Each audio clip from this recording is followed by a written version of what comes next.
Hello students, liquid solution lecture number 30। इस lecture में हमें अगले क्वालिटेटिव प्रॉपर्टी के बारे में सोचना है, that is called elevation boiling point. Elevation का मतलब इंक्रीमेंट होता है।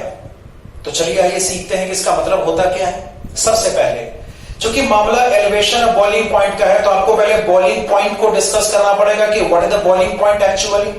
एलिवेशन की बात हम बाद में करेंगे, पहले बॉइलिंग पॉइंट का डिस्कशन यहां पे करना जरूरी है। आइए शुरुआत करते हैं, what is the boiling point. Definition आपको यहां पे बोर्ड पे नजर आ रहा होगा। According to definition, the temperature at which the vapour pressure of a liquid becomes equal to the external pressure is called the boiling point of the liquid। मतलब ये देखो, इसको ऐसे सोचो कि जैसे पहले तो इसका मतलब समझा देता हूं मैं कि वो टेम्परेचर जहां पे लिक्विड का वेपर प्रेशर एक्सटर्नल प्रेशर के बराबर हो जाता है, that is called the boiling point of the given liquid. इसको ऐसे समझो, जैसे मान लो ये लेवल एक्सटर्नल प्रेशर का है, मतलब ऐसे सोचो नीचे से ऊपर इंक्रीमेंट है, ऊपर से नीचे डिक्रीमेंट है। मान लो ये जो लेवल यहां पर है वो एक्सटर्नल प्रेशर का है, और ये जो लेवल यहां पर है वो लिक्विड के वेपर प्रेशर का लेवल है। और हमने लिक्विड के टेम्परेचर को बढ़ाना स्टार्ट किया। हमें पहले से मालूम है कि जब टेम्परेचर हम बढ़ाते हैं तो लिक्विड का वेपर प्रेशर राइज करता है। तो this level belongs to the external pressure and this belongs to the vapour pressure of the liquid. हम जैसे ही लिक्विड का टेम्परेचर बढ़ाना स्टार्ट करेंगे, लिक्विड का वेपर प्रेशर बढ़ता चला जाएगा। जैसे जैसे टेम्परेचर बढ़ाते हैं वैसे वैसे वेपर प्रेशर बढ़ता है। एक ऐसा टेम्परेचर यहां पर आएगा जिसपे लिक्विड का वेपर प्रेशर एक्सटर्नल प्रेशर के बराबर हो जाएगा। उस टेम्परेचर को हमेशा boiling point of the given liquid कहा जाता है। तो वही बात, जब हम टेम्परेचर को बढ़ाते हैं तो लिक्विड का वेपर प्रेशर राइज करता है, और एक ऐसा टेम्परेचर आता है जहां पे वेपर प्रेशर एक्सटर्नल प्रेशर के बराबर हो जाता है। उसी वेपर प्रेशर, उसी टेम्परेचर को हमेशा लिक्विड का बॉइलिंग पॉइंट कहते हैं। ओके, लेकिन इसमें कई सारे पेच हैं जो कि आपको सुलझाने पड़ेंगे, जो कि आपको क्लियर करने पड़ेंगे। देखो क्या हो सकता है। जैसे मानो फिर से वैसे ही सोचते हैं, ये हो गया एक्सटर्नल प्रेशर और ये हमारा वेपर प्रेशर। ध्यान से देखना, अगर लिक्विड का वेपर प्रेशर पहले से ही हाई है, सपोज करो अगर लिक्विड का वेपर प्रेशर यहां पे पहले से ही हाई है, सोच के देखो, हम लिक्विड के टेम्परेचर को बढ़ाना स्टार्ट करेंगे। हमने टेम्परेचर थोड़ा सा बढ़ाया, टेम्परेचर थोड़ा सा हम बढ़ाएंगे और लिक्विड का जो वेपर प्रेशर होगा वो एक्सटर्नल प्रेशर के बराबर हो जाएगा, बोला जा सकता है ऐसा। मतलब इस केस में थोड़ा सा टेम्परेचर बढ़ाने से बॉइलिंग पॉइंट अचीव हो जाता है, मतलब कि ऐसे लिक्विड का बॉइलिंग पॉइंट लेस होता है। सो दैट मींस अगर किसी लिक्विड का वेपर प्रेशर हाई है, उसका बॉइलिंग पॉइंट लेस हो जाएगा। उसी तरीके से ये हमारा एक्सटर्नल प्रेशर हो गया, और एक ऐसा लिक्विड यहां पे हम इमेजिन कर रहे हैं जिसका वेपर प्रेशर पहले से बहुत कम है। अब सोचो, अगर वेपर प्रेशर बहुत कम है, यानी एक्सटर्नल प्रेशर में और वेपर प्रेशर में काफी बड़ा गैप है। अगर आपको लिक्विड को बॉइल करना है तो उसके टेम्परेचर को बढ़ाना पड़ेगा, और जब टेम्परेचर बढ़ाओगे, चूंकि यहां पे gap external pressure vapour pressure का बहुत हाई है, इसका मतलब कहा जा सकता है कि टेम्परेचर को हम काफी ज्यादा बढ़ाएंगे, तब जाके ये जो वेपर प्रेशर होगा वो एक्सटर्नल प्रेशर के बराबर हो पाएगा और बॉइलिंग पॉइंट अचीव हो जाएगा। मतलब ये कहा जा सकता है कि अगर वेपर प्रेशर कम है, अगर वेपर प्रेशर किसी लिक्विड का कम है, उसका बॉइलिंग पॉइंट ज्यादा हो जाएगा। तो चलो इस बात को नोट कर लेते हैं। द पॉइंट इज, अगर लिक्विड का वेपर प्रेशर हाई है तो उसका जो करस्पॉन्डिंग बॉइलिंग पॉइंट होगा वो लेस हो जाएगा। अगर लिक्विड का वेपर प्रेशर लेस है, उसका जो करस्पॉन्डिंग बॉइलिंग पॉइंट होगा वो हाई हो जाएगा। ऐसा बड़ी आसानी से सोचा जा सकता है, बड़ी आसानी से कहा जा सकता है। और एक और बात ध्यान से देखना, ऐसे सोचो ये एक्सटर्नल प्रेशर और ये हमारा लिक्विड का वेपर प्रेशर। अगर हमने इस बार एक्सटर्नल प्रेशर को ही कम कर दिया, सोचे देखो, अगर हमने एक्सटर्नल प्रेशर को डिक्रीज कर दिया तो एक्सटर्नल प्रेशर में और वेपर प्रेशर का गैप, दोनों के बीच का गैप कम हो जाएगा। ऑब्वियस सी बात है, टेम्परेचर को थोड़ा सा बढ़ाएंगे और लिक्विड का बॉइलिंग पॉइंट अचीव हो जाएगा, बोला जा सकता है ऐसा। मतलब यहां पे साफ कहा जा सकता है कि अगर एक्सटर्नल प्रेशर कम है तो जो लिक्विड का बॉइलिंग पॉइंट होगा वो भी लेस हो जाएगा। उसी तरीके से अगर लिक्विड का अगर एक्सटर्नल प्रेशर हाई है, सोचो अगर एक्सटर्नल प्रेशर क्या है, हाई है, तो अगर एक्सटर्नल प्रेशर हाई होगा तो एक्सटर्नल प्रेशर और लिक्विड के वेपर प्रेशर में काफी बड़ा गैप हो जाएगा, बड़ा गैप हो जाएगा। अगर इस गैप को हमें कंप्लीट करना है तो लिक्विड के टेम्परेचर को हमें थोड़ा सा ज्यादा बढ़ाना पड़ेगा। हम टेम्परेचर बढ़ाएंगे और ज्यादा टेम्परेचर पे लिक्विड का वेपर प्रेशर एक्सटर्नल प्रेशर को टच कर पाएगा। मतलब यहां पे साफ कहा जा सकता है कि इस केस में बॉइलिंग पॉइंट लिक्विड का बढ़ के आएगा।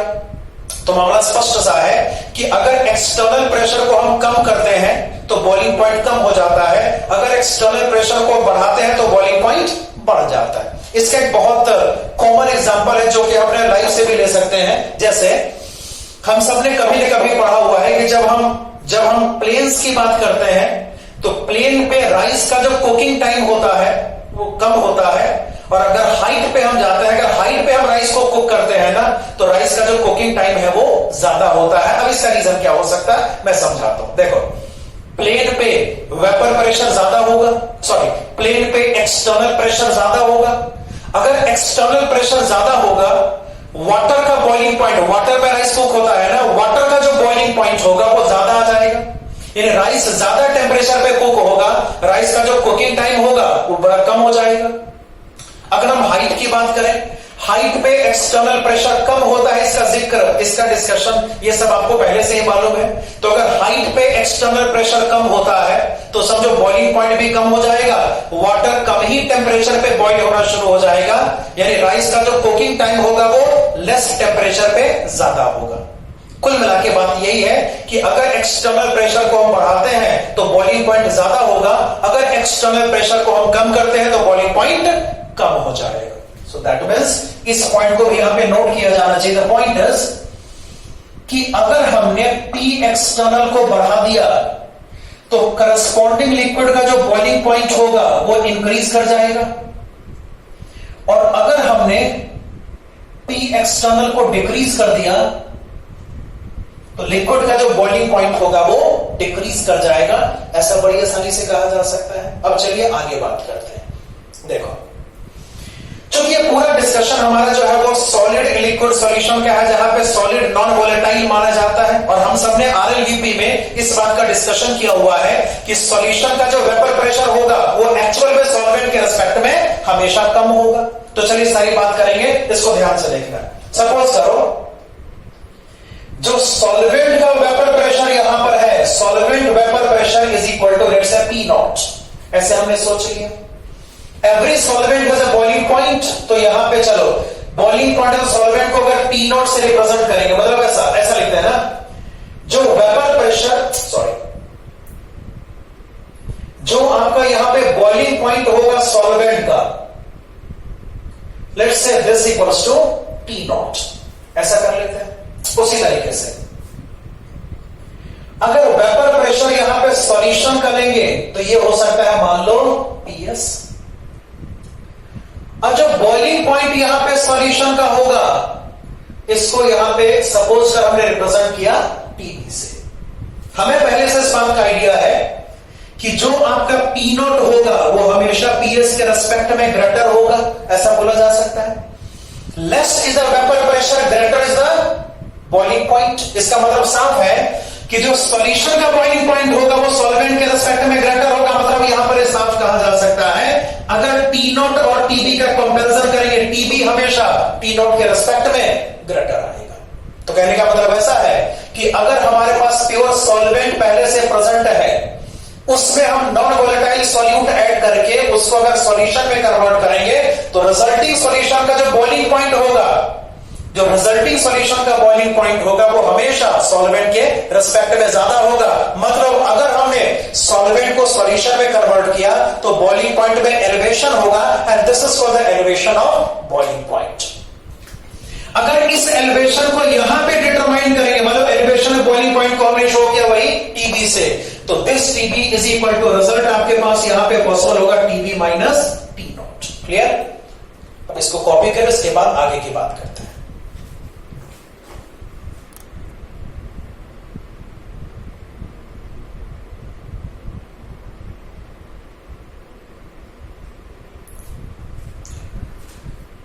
जो बात हमने अभी करी है हम उसको यहां पे बड़ी आसानी से ग्राफ से भी शो कर सकते हैं। इसके लिए थोड़ा सा आपको पहले जाना पड़ेगा। जब हमने वेपर प्रेशर का डिस्कशन किया था तो हमने एक ग्राफ ड्रॉ किया था, दैट इज एक्सपोनेंशियल ग्राफ। हमने डिस्कस किया था कि अगर टेम्परेचर बढ़ाते हैं तो जो वेपर प्रेशर होता है वो एक्सपोनेंशियली राइज करता है। अब जरा इसको ध्यान से देखिएगा, बहुत इंपॉर्टेंट है, इसको समझना बड़ा जरूरी है। सी, ये जो लाइन है this belongs to the solvent and this belongs to the this line belongs to the solution. Clear सी बात है। देखिए, किसी एक खास टेम्परेचर पे सॉल्यूशन का जो वेपर प्रेशर है वो सॉल्वेंट के रिस्पेक्ट में लेस है। पहले सॉल्वेंट की बात करते हैं। हमने सॉल्वेंट का टेम्परेचर बढ़ाया, वेपर प्रेशर एक्सपोनेंशियली बढ़ेगा और एक ऐसा टेम्परेचर आएगा जहां पे solvent vapour pressure external pressure को टच कर जाएगा।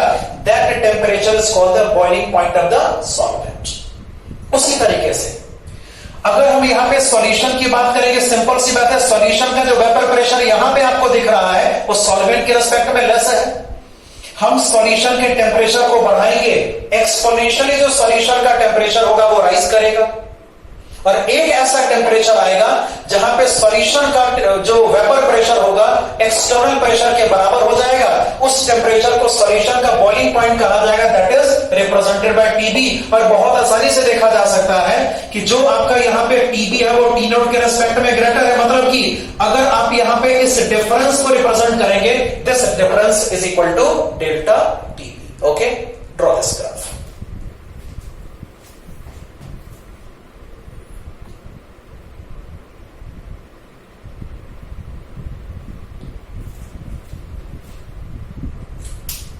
ओके, अब आइए, अब आपको यहां पे डेल्टा टीबी को कैलकुलेट करना सीखना पड़ेगा। डेल्टा टीबी का बेसिक फॉर्मूला आपको यहां पे डराइव करना पड़ेगा। तो चलिए डराइव करना शुरू करते हैं। इसको थोड़ा ध्यान से देखना है, कुछ मैथमेटिक्स यहां पर है जिसको हमें फॉलो करना होगा। देखिए, जैसे मैं बात करूं, यहां से यहां का जो डिफरेंस है इसको क्या लिखा जा सकता है? सपोज कर इसको लिखा हुआ है delta P, difference of vapour pressure. इसमें कोई दिक्कत की बात नहीं।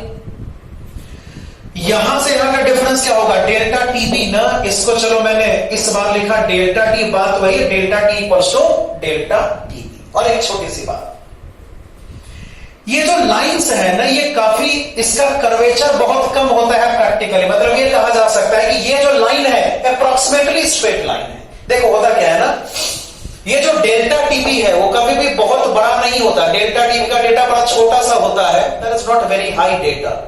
तो जरा सोचो, अगर यहां पे डेल्टा टीबी बहुत स्मॉल है, इस बहुत स्मॉल इंटरवल में इस लाइन को अप्रोक्सीमेटली स्ट्रेट माना जा सकता है। या सिंपल वर्ड्स में समझ लो, प्रैक्टिकली ये जो लाइन है ना लगभग स्ट्रेट होता है, इसका कर्वेचर बहुत ही कम होता है। तो डेरिवेशन पर्पस के लिए, प्रैक्टिकल पर्पस के लिए इस लाइन को स्ट्रेट लाइन माना जा सकता है। तो अगर यहां से यहां को स्ट्रेट लाइन हम एज्यूम करेंगे, मतलब कि we will have a right angle triangle. अगर उस ट्राइंगल की बात करें, देखना ध्यान से, जैसे मान लो ये जो पॉइंट आपका है, चलो ये जो पॉइंट आपका है इसको चलो हमने ए से रिप्रेजेंट कर दिया, इस पॉइंट को यहां पे बी से, इस पॉइंट को यहां पे सी से रिप्रेजेंट करेंगे। जैसा मैंने बोला ये जो एसी लाइन होगा ये अप्रोक्सीमेटली स्ट्रेट लाइन है, ऐसा हम यहां पे बड़ी आसानी से कह सकते हैं। It's a straight line. So we have a right angle triangle ABC, जहां पे आपका जो एसी है वो स्ट्रेट लाइन है। अब ध्यान से देखिए, let's suppose this angle is equal to theta और आपको यहां पे tan थीटा कैलकुलेट करना है। तो चलो कैलकुलेशन स्टार्ट करते हैं। राइट एंगल ट्राइंगल आपको यहां पर एबीसी दिया हुआ है, इस ट्राइंगल में अगर आपको tan थीटा कैलकुलेट करना होगा, tan थीटा कैलकुलेट करेंगे, बोल क्या रिजल्ट आएगा? परपेंडिकुलर अपॉन बेस ना। तो we have tan theta is equal to delta P upon delta T. इस delta P upon delta T को लिखा जा सकता है बहुत आसानी से डीपी अपॉन डीटी ना। This can be equal to, देखो इसको capital P upon capital P से मल्टीप्लाई कर सकते हैं, बात तो वही पी अपॉन पी वन होता है। तो पी अपॉन पी इंटू आपको यहां पे डीपी अपॉन डीटी करना पड़ेगा। इसमें कोई दिक्कत की बात नहीं, ऐसा किया जा सकता है, मैथमेटिकल किसी नंबर को वन से मल्टीप्लाई कर सकते हैं। अब ध्यान से, दिस इक्वल्स टू, ये जो dp अपॉन p होगा this is equal to d l n p. ये थोड़ा सा मैथमेटिकल मामला है जो कि आपको पहले से मालूम ही है। ये हमने क्लॉसियस क्लैपेरॉन इक्वेशन में डिस्कस किया था कि जो dP अपॉन P होगा must be equal to D ln P। तो बोलो क्या लिख सकते हैं, P into dP upon P को यहां पे लिखा जाएगा D ln P अपॉन यहां पर क्या पॉसिबल होगा, that is dt, D ln P upon dt। Clear ना। एक इक्वेशन हमने डिस्कस किया था कौन, क्लॉसियस क्लैपेरॉन इक्वेशन। उसको थोड़ा सा मैं आपको यहां पे रिकॉल करा दो। हमने डिस्कस किया था D ln P upon dt is equal to delta H upon R into T square. देखो हमने dt को राइट में लिखा था, अगर आपको याद होगा तो।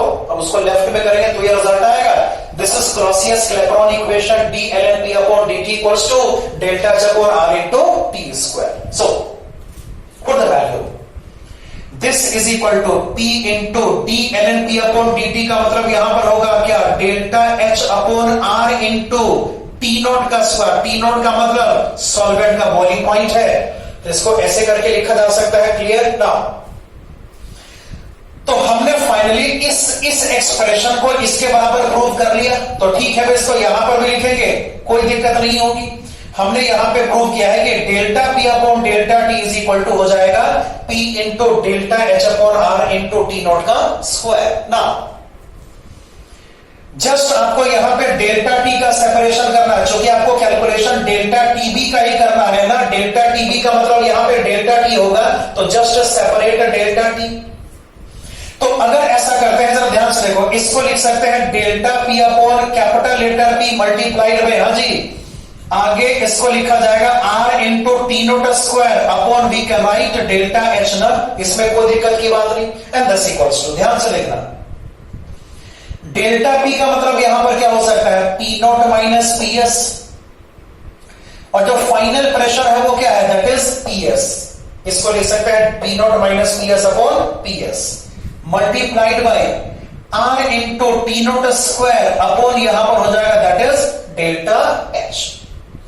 और जैसे हमने RIBB में इस बात का डिस्कशन किया था, P naught minus PS upon PS is equal to क्या रिजल्ट आएगा, बोल N2 अपॉन N1 ना। इसको यहां पे साफ लिखा जा सकता है N2 अपॉन N1 इंटू बाकी सारी चीजें नोट करेंगे, R into T naught square upon we can write delta H। आगे अब आगे देखना इसके बाद क्या होगा। So we can say delta T is equal to, हाँ जी, इसको लिख सकते हैं N2 अपॉन N1 का मतलब क्या, moles mass by molar mass होता है ना। तो N1 को यहां पे साफ लिखा जाएगा W1 upon M1 in which M1 goes in numerator, M1 goes in numerator multiplied by, इसको यहां पे लिखा जाएगा R into T naught square upon we can write delta H। एक बात यहां पे ध्यान से देखना है कि ये जो W1 यहां पर आपको दिया है वो किलोग्राम में है, W1 को लेना है किलोग्राम में। सोचो W1 किलोग्राम में है तो M1 भी किलोग्राम में ही होगा। अगर आपका W1 किलोग्राम में है तो बाय डिफॉल्ट आपका जो M1 होगा वो भी किलोग्राम में होगा, तभी ना मास बाय मोलर मास यहां पे कर पाएंगे। तो ये बात पहले से अंडरस्टूड है कि मास को हमने किलोग्राम में लेना है, मोलर मास को भी किलोग्राम में लेना। आमतौर पे मोलर मास को हम ग्राम में लेते हैं ना, मगर इस बार मोलर मास को आपको किलोग्राम में कंसीडर करना है। चलिए, दिस इंप्लाइज दैट अब इसको फाइनल टच आपको देना पड़ेगा। देखना ध्यान से क्या हो सकता है, डेल्टा T का मतलब यहां पे डेल्टा TB है, तो this delta TB is equal to, देखो ये जो फैक्टर है पूरी तरीके से कांस्टेंट है ना। जैसे R कांस्टेंट होता है, डेल्टा H सॉल्वेंट का कांस्टेंट ही होता है, T नॉट यहां पे सॉल्वेंट का बॉइलिंग पॉइंट है जो कि कांस्टेंट होगा, और M1 तो मोलर मास है तो सॉल्वेंट है, ये तो कांस्टेंट रहेगा ही रहेगा। मतलब यहां पे सारे कांस्टेंट को मर्ज किया जा सकता है तो फाइनल कांस्टेंट आएगा। उस फाइनल कांस्टेंट को यहां पे हम Kb से एक्सप्रेस करेंगे, this is express bye Kb multiplied bye, हाँ जी, N2 बाय W1। चूंकि W1 किलोग्राम में दिख रहा है तो ये जो पूरा फैक्टर होगा दिस करस्पॉन्ड्स टू मोलैरिटी, तो delta TB is equal to possible होगा Kb मल्टीप्लाइड बाय मोलैरिटी। तो ये हमारा फाइनल फॉर्मूला है जिसको आपको थोड़ा सा याद करना होता है। We have delta TB is equal to Kb into molarity. मैं नोटेशंस की बात यहां पे कर दूं, डेल्टा TB का मतलब होगा elevation in boiling point, Kb को कहा जाता है मोलर एलिवेशन कांस्टेंट, और M का मतलब यहां पे है दिस करेस्पॉन्ड्स टू मोलैरिटी। और एक चीज और, हम यहां पे केबी का सेपरेशन कर सकते हैं। केबी का एक्सप्रेशन भी आपको थोड़ा सा अलग से नोट कर लेना चाहिए। जैसे मैंने बता दिया यही फैक्टर केबी है ना, तो इसको नोट कर लेते हैं। तो केबी का मतलब यहां पर होगा R into T naught square multiplied by m1। तो ठीक है, मल्टीप्लाइड बाय m1 अपॉन इसको लिखा जा सकता है delta H vaporisation. Delta H का मतलब यहां पे एंथैल्पी ऑफ वेपोराइजेशन होता है। चलिए भी कंप्लीट हो गया। उसके बाद जरा केबी के नेम्स में आपको यहां पे लिख के दिखा दूं। जैसे मैंने बोला कि केबी को या तो बोलते हैं molar elevation constant. This KB is called molar elevation constant. This KB is called molar elevation constant, या इसको कहा जाता है एब्यूलोस्कोपी कांस्टेंट, या इसको कहा जाता है ebullioscopic constant. With the formula delta TB is equal to KB into molarity. ये एक्सप्रेशन यहां पे केबी का है। केबी का मतलब है तो मोलर एलिवेशन कांस्टेंट या एब्यूलोस्कोपी कांस्टेंट होता है। देख डेरिवेशन यहां पे सेकेंडरी है, प्राइमरीली आपको यहां पे फॉर्मूला याद करना है। We have delta TB is equal to Kb multiplied by molarity. Derivation को मैं थोड़ा सा शॉर्टकट में दोबारा रिपीट कर दूं ताकि आपको ये थोड़ा सा ज्यादा क्लियर हो जाए। देखो ध्यान से, it's a right angle triangle ABC. ये लाइन को स्ट्रेट मानना है। डिस्कशन इसका मैंने कर दिया। तो tan theta delta P upon delta T होगा, इसको डीपी अपॉन डीटी से एक्सप्रेस करेंगे, पी बाय पी से मल्टीप्लाई करेंगे तो ये आएगा इस फॉर्म में। और ये फैक्टर क्लॉसियस क्लेपेरॉन इक्वेशन से कितना लिखा जा सकता है ना। बाकी हमने नेसेसरी कैलकुलेशंस करे हैं और delta T B equals to Kb into molarity हमने प्रूफ कर लिया हुआ है। At the end of lecture number 13।